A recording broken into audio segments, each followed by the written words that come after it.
Hello everyone. Welcome to the Faculty of Arts and Science Indigenous Student Information session. Next slide, please.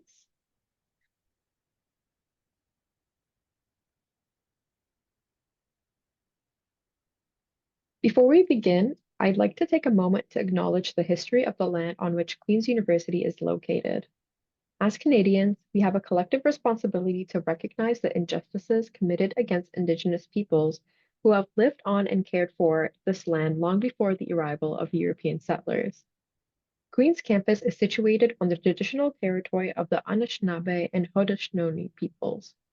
The Kingston area, originally known as Cataraqui, has been home to Indigenous communities for thousands of years and remains a place of significance and ongoing relationship for many Indigenous peoples today. As a student, I am grateful for the opportunity to live, work, and study as an uninvited guest on this territory. It's important to understand that Queen's, like many institutions in Canada, was established through colonial systems that displaced Indigenous communities. As a settler and as a guest, I carry a responsibility to reflect on that history and to contribute to a more just, inclusive, and respectful future. If this is new to you or you'd like to learn more, I encourage you to explore the resources offered by the Office of Indigenous Initiatives and the Four Directions Indigenous Student Center, both online and on campus here at Queen's. Thank you for taking a moment to reflect with me. Now to introduce myself, my name is Nikki and I use she, her pronouns. I am one of the peer ambassadors with SOAR this year. I'm going into my 6th year studying a specialization in history. And my name is Winnie. I use she, her pronouns, and I am another one of peer ambassadors of SOAR this year. I am in my 5th and final year studying concurrent education. Just a friendly note that this webinar is being recorded and will be available on the Student Experience Office website and YouTube channel within the next few business days. If you have any questions or concerns during this webinar, use the Q&A box at the bottom of your screen, and we'll get to them by the end of the presentation. And with that, I'm going to pass it off to our lovely presenter, Jenna. Yeah. Good morning, everyone. Welcome to the Faculty of Arts and Science students and your families to the Queen's University. Congratulations on your new journey here at Queen's. I'm sure you are looking forward to coming to campus in the fall, and I'm looking forward to seeing you all in person. Sego Seguego, Jenna Kring Yunget, Ganya Gehaga, Nyoho Jodon. Greetings, my name is Jenna Kring. Mohawk is my nation, and I'm currently located in Gandeke, Tynega Mohawk territory. I use any pronouns. I like to call it a choose your own adventure. I am the academic advisor for Indigenous students here at the Faculty of Arts and Science. If you have any questions and we are happy to answer everything we can. Just a few housekeeping items to begin. I will walk you through various Indigenous supports and spaces and an overview of what to expect with course registration in the session. This session will be recorded and posted to the Student Experience Office website. There have been many helpful sessions that have taken place so far. Also, quite a bit more to come, even faculty-specific sessions. You can view all the recordings on the Student Experience Office website and YouTube channel, and also sign up for upcoming webinars, which I will post on the next slide. Here you can find upcoming webinars and Q&A sessions. I encourage you to browse and register for a more in-depth look into course registration.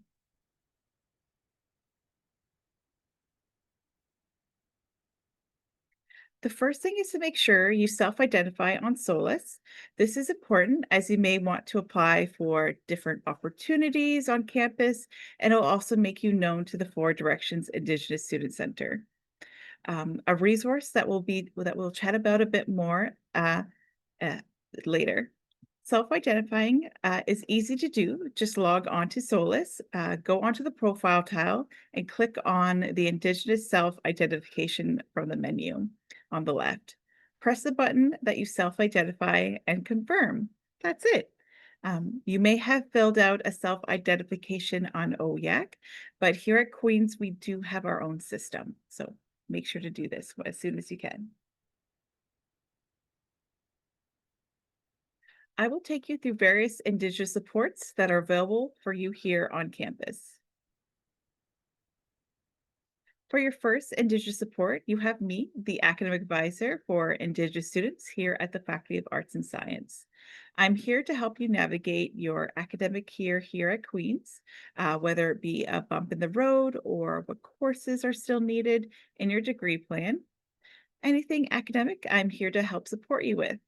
If you have a problem and you don't know where to begin, just send me an email and I can always refer you to relevant resources.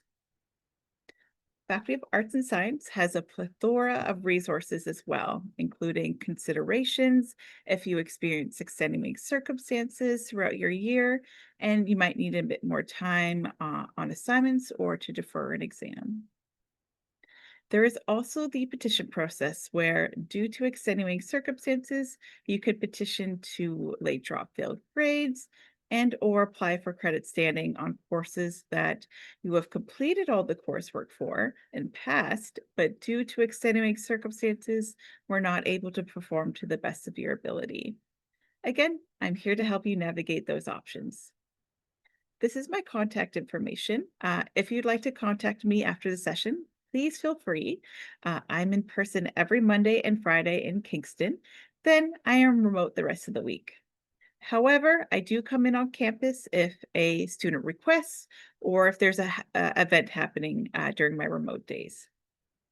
I am in Dunning Hall, room 135. I also share this office space with Dara Lynn, who is the advisor for international students.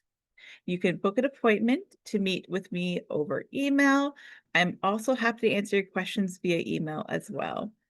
I'm also available for drop-in advising each Monday from 12 to 3 p.m. beginning in September at the Four Directions Indigenous Student Center. So come by, say hi.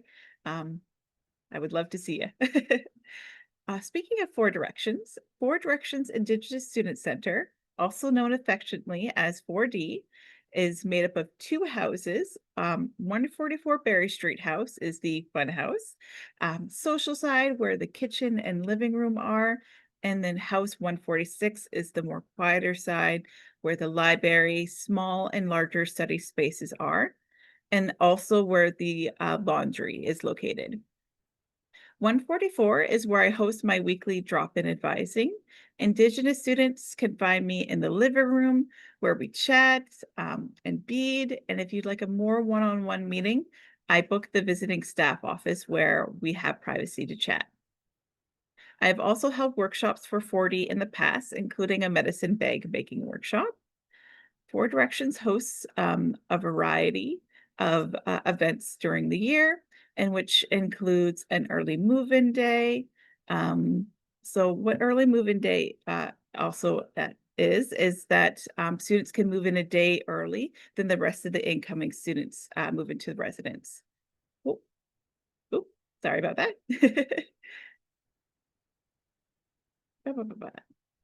If you have any inquiries about Welcome Day, just send Four Directions an email at fourdirect@queensu.ca. Personally, my favorite part of Welcome Day is the catered lunch, which is usually catered by an Indigenous caterer. It's very yummy. There are so many resources and events that 4D hosts throughout the year, from weekly drumming circle to mental health counseling, monthly feast, free tutoring, peer mentors, free laundry, and so much more. Four Directions is a smudge-friendly space, which means you're welcome to smudge at the center at any time. Students can also access traditional medicines, including tobacco, sweetgrass, sage, and cedar for free. Also, as mentioned before, the center has free laundry. Four Directions provides laundry detergent, fabric softener, and dryer sheets. You can book the laundry room and study rooms on the Four Directions website. Four Directions also has the best snacks as well. They have a cabinet full of snacks, ready-made meals in the freezer, and even popsicles. Lots of drinks in the fridge. The signature drink at Four Directions is this bubbly, sparkling water. They even have a sticker dedicated to it. Four Directions also has a teepee and a large backyard with picnic tables where you can find students hanging around them. Four Directions also hosts weekly fires where you can set your intent for the week, or time to take a breather. These fires are put on by our student firekeepers at 4D. Firekeepers are a paid student position at the center. 4D hires many student positions. Some of these positions include administrative support, social ambassadors, the 2S LGBTQIA plus assistant, summer intern, and so many more. You can look out for these student leadership opportunities on the 4D website. Another thing to look forward to is that when Indigenous students graduate from Queen's, Four Direction gives a gift on the convocation stage to celebrate each Indigenous student's graduation. It's such a touching moment that celebrates the students' accomplishments. Four Directions Indigenous Student Center is described as a home away from home, and I truly believe this describes 4D in a nutshell. Check out their website via the QR code, and the team is always happy to give students and their families a tour of the center. Here are all the wonderful faces that will greet you at Four Directions Indigenous Student Center when you walk in. Elder Betty and her dog Hickory are usually at the Four Directions Center on Wednesdays. She is the staff elder and is head of the Firekeeper program at 4D. Faith is the Indigenous Events and Programs Assistant. They are responsible for organizing the majority of the events and summer programming that take place at 4D. They are also in charge of sending out the weekly 4D newsletter and the incoming Indigenous Student e-newsletter. So you probably already heard from them already. Lisa is 4D's cultural counselor. She provides individual and group counseling along with therapy and offers wellness and cultural programming to the Indigenous students. Maura is the center's interim director, coming over from the admissions office. She oversees the center and makes sure everything is running smoothly. Shannon is the Indigenous advisor. Shannon and I work collaboratively on student issues. Also, she is in charge of sourcing tutors for free tutoring and for the Osaheta program. For Indigenous students who apply for the Osaheta program to receive financial support by just accessing 4D program services. Email Four Directions to learn more about this program. Kim is the Indigenous Outreach Coordinator, the first person from Four Directions who would have reached out to you as a prospective student. Last, but certainly not least, Luke, who is the departmental assistant, who usually is the first smiling face welcome you to the center. Luke is responsible for day-to-day workings at the center, and he's a great source of going-ons at 4D. And these are the folks who will welcome you during welcoming day. The Office of Indigenous Initiatives, otherwise known as OII, was created through the recommendation of Queen's 2017 Truth and Reconciliation Commission TRC Task Force. Final report. OII hosts many events for the larger Queen's community on campus, including National Day of Truth and Reconciliation, Red Dress Day, Moose Hide Campaign, and so much more. OII has many cultural services, including meeting with the elder on site, Al Stater, who also has a background in social work.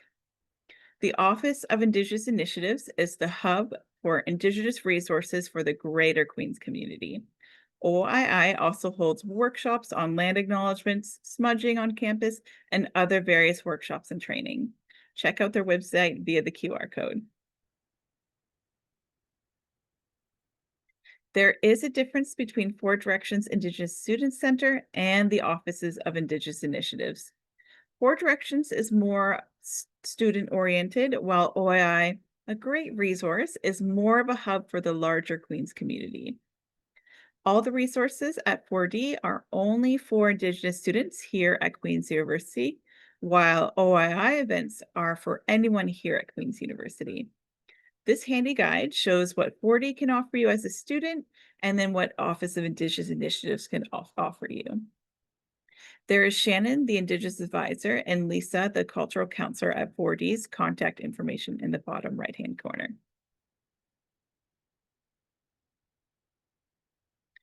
Then next up is STEM Indigenous Academics. STEMINA is an academic support and community building program for Indigenous students enrolled in STEM-based undergraduate programs. in the Faculty of Arts and Science, the Faculty of Engineering, and the Faculty of Applied Science, along with the Faculty of Health Sciences, of course. The intent of STEMina is to create a strong and successful community in Indigenous STEM students at Queen's through services, programming, and events. Building on a decade of experience of the Indigenous Futures and Engineering Initiative, STEMina seeks to provide students with both a strong academic and social foundation in their first year and throughout their time here at Queen's.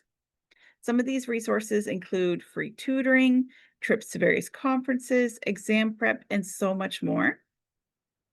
To register with STEMina, I encourage you to email stemina@queensu.ca. They host a variety of events throughout the year. In the left-hand corner there, picture the members of STEMQUE, which is an Indigenous Women in STEM circle, participated in a workshop to make Métis medicine blankets. And the picture below that is from one of the monthly meals I have hosted for STEMina. And those are specifically for students who are within the Faculty of Arts and Science STEM programs. These monthly meals that I host I may invite some guest speakers, but it's mostly a social event where students can potentially network with upper year students. And it's a great way to meet new friends as well.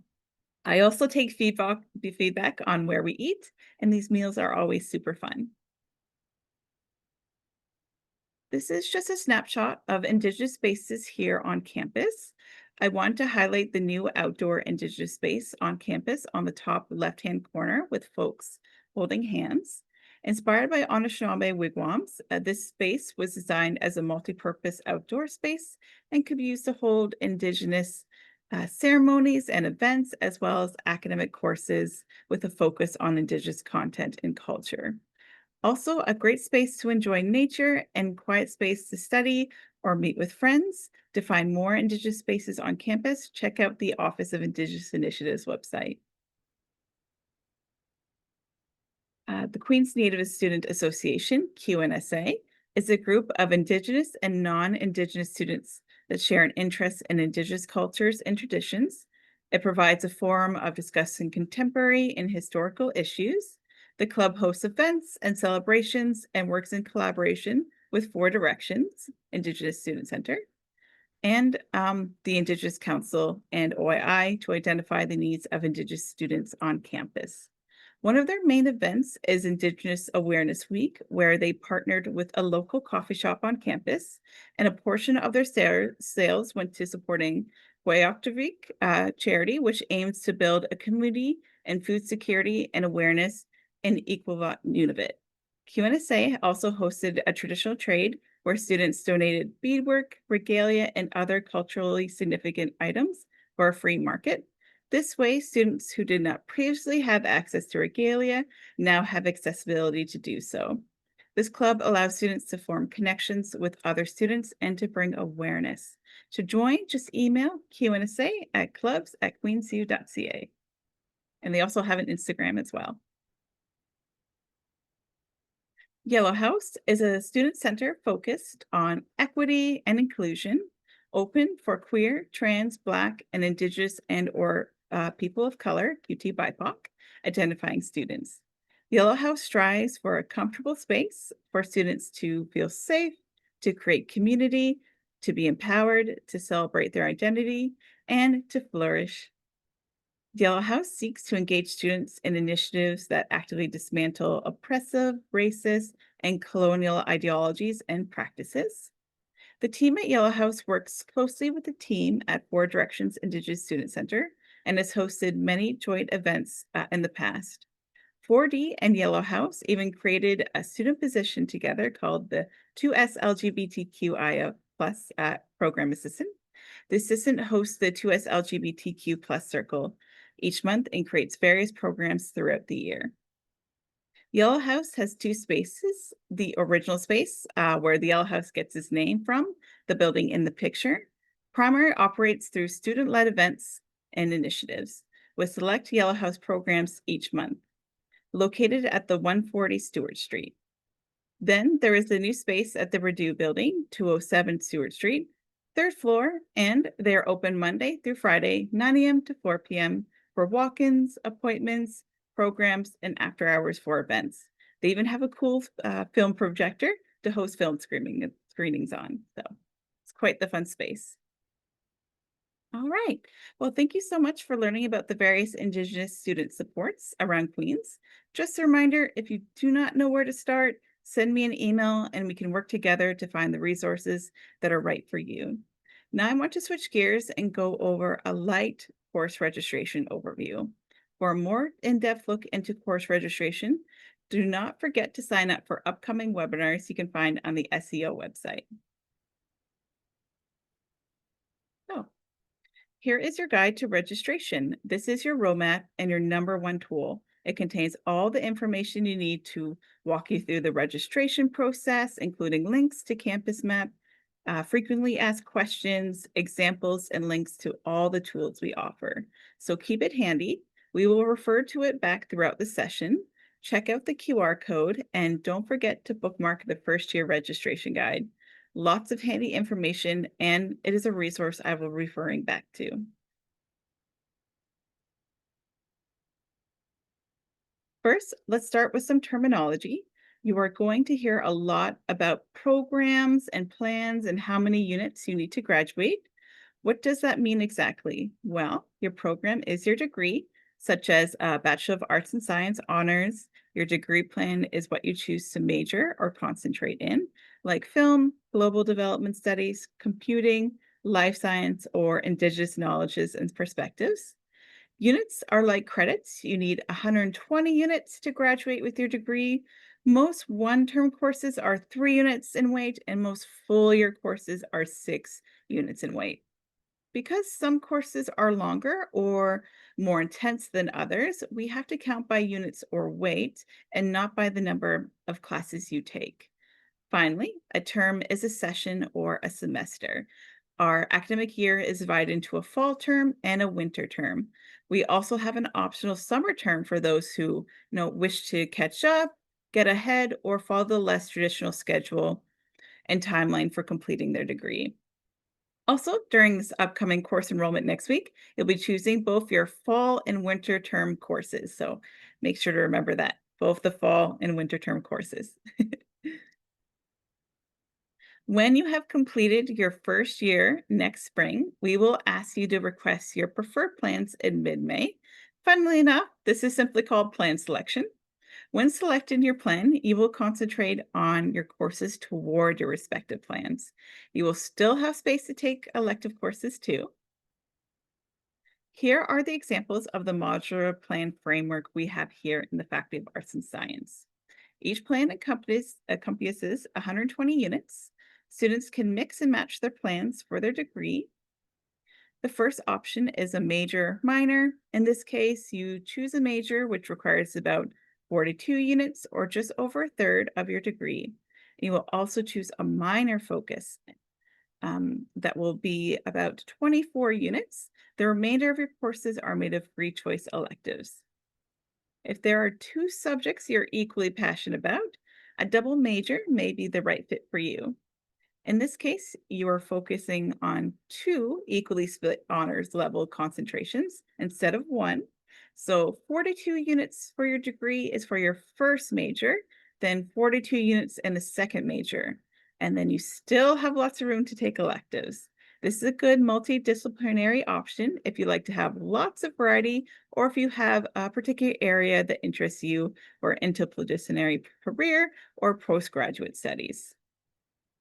You might also have a major with 2 minors alongside. As always, the major, if 42 units or just over a third of your degree, but you'd add 2 minor subjects instead of just 1.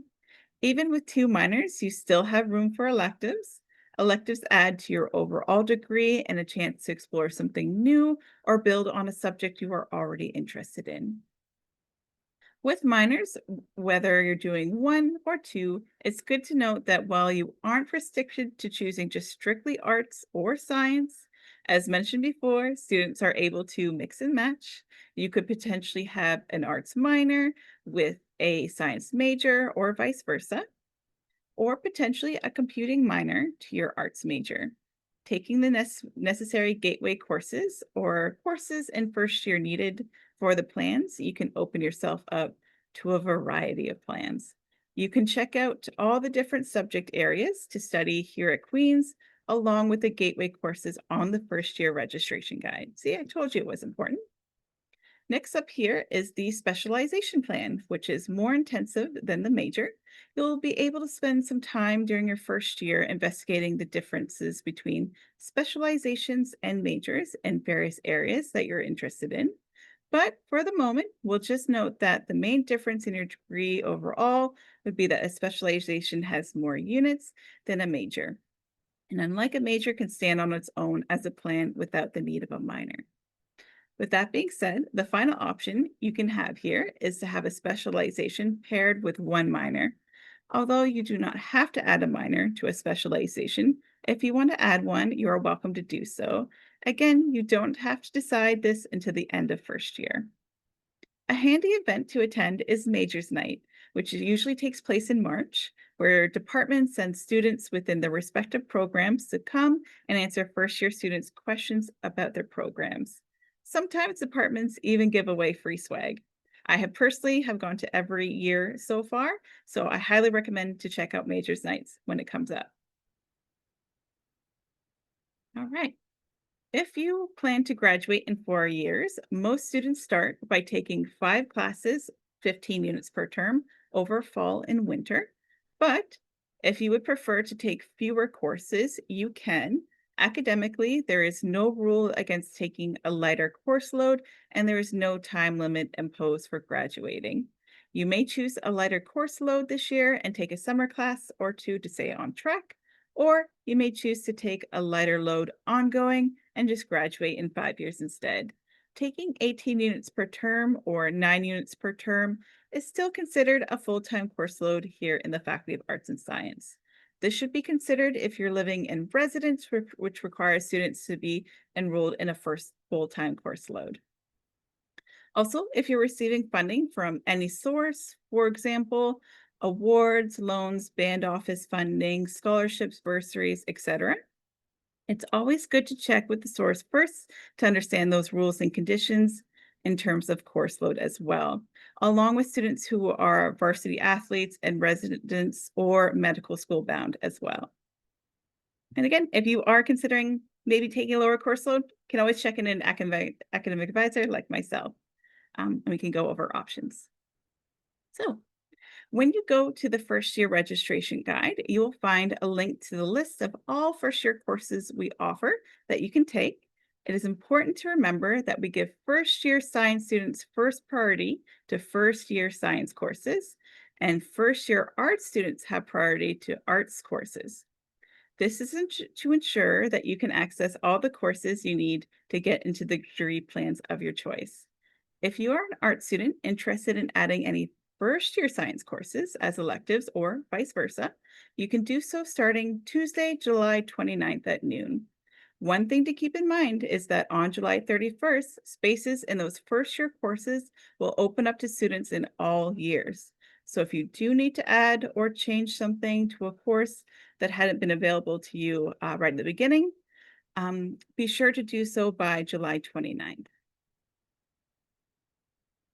To determine which courses you should take in your first year, click on choosing your courses. From there, you'll see a short checklist starting and reviewing recommended courses by plan.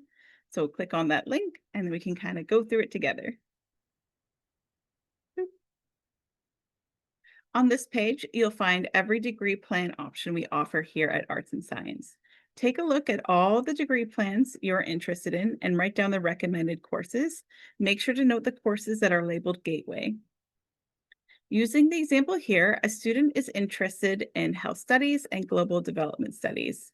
So they should plan to take Devs 101 and Devs 102 to qualify for global development. They should also take Health 101, as this is a gateway course to plan in health studies. It's important to note the gateway courses. Remember that you'll request your degree plan by the end of first year. Entrance into the degree plans will be based on specific gateway courses and grade requirements. For your first year GPA, every department decides what the minimum grades they will accept to allow students into the degree plans. So keep in mind that your first year grades do matter, and the higher your grades are after first year, the more options you will have. The more popular the plan, the more competition there is for space. Therefore, the higher the grade needed to get in. For reference, you can see the grade thresholds that were in effect for this year's plan selection on the Faculty of Arts and Science website under first year students. Plan selection, and then what it takes to be accepted into a plan. So think of these gateway courses as the key you need to get into that area of study. The more gateway courses you have, the more keys you have or choices of program plans to pick from. Many times, students go into first year with a plan to pick a certain area of study in mind, and they often change their minds. So having a lot of gateway courses gives you lots of flexibility. Using this particular example, um, for example, the courses could lead you to entry into health studies or in global development. What about Health 102 and Nat 100 and Psych 100, which is a 6-unit full year class listed here that are not seen as gateway classes? Those requirements are for health studies plan. Therefore, you follow these recommended courses and it'll help you keep on track. We don't list these as gateway classes because it's possible to take these requirements in the summer or in your second year instead, and it won't have an impact of your chances getting into the program plan. In this example, a student will still have room for 3 more courses. So we would suggest reviewing the registration guide to choose additional options that can lead them to other areas of interest. All right. So what do we need to do and when? All of the registration timelines are listed in the guide under registration important dates. Right now, you can view the live timetable and find out which courses are being offered in which term, so you can start mapping out your timetable. You can also go into Solus to view your enrollment appointment and time. You're also able to add courses to your shopping cart. Adding courses to your shopping cart now will help you during your course enrollment time, and this way your courses will be already good to enroll. July 29th at noon will be when the reserves on any first year courses that you didn't already have access to will be lifted. Arts and science students have from when their enrollment appointment begins all the way up to September 15th to make changes to their fall term schedule. But we suggest that you register in courses before July 29th. If you can, after this date, we open those first year classes up to up year students. So spaces could fill up by then. General for registration, sooner the better. July 30th is pause day where no manual registration activity can happen on Solus. Take a break, you've earned it. Check out FAS's Instagram for our adorable fuzzy friends on FAS for our special pause day pictures. Those are always so cute. And on August 4th to 17th, registration hiatus, where we have some time to allow Solus to run the waitlist engine starting August 18th. We will open all remaining space in classes to everyone. Tuition is due on September 1st. Classes start on September 2nd. Yay. Reminder, last day to add is September 15th for fall term. So you can try and swap out in the first 2 weeks of class. And if you try a class and you just don't love it, you can always trade for something else instead. So give you a little bit to try things out. Perfect. Awesome. Well, Nyawa for joining us today. And again, if you have any questions, you can email our past help, email myself. And during the registration times, you can always call our number to be connected with one of our active advisors, our peer mentors. All of our folks here at FAS are on deck for course registration. Nyawa, go and enjoy the rest of your day. Thank you. Thank you so much, Jenna, for all that great information. Before we end here, I would like to remind students to check out Viva Engage for a full calendar of all our SOAR events. And don't forget that we have virtual socials every Saturday in July, and you can schedule one-on-one or small group coffee chats with us, your SOAR peer ambassadors, if you have any questions you want to hear and upper your perspective on. Thanks for joining in. Have an awesome day.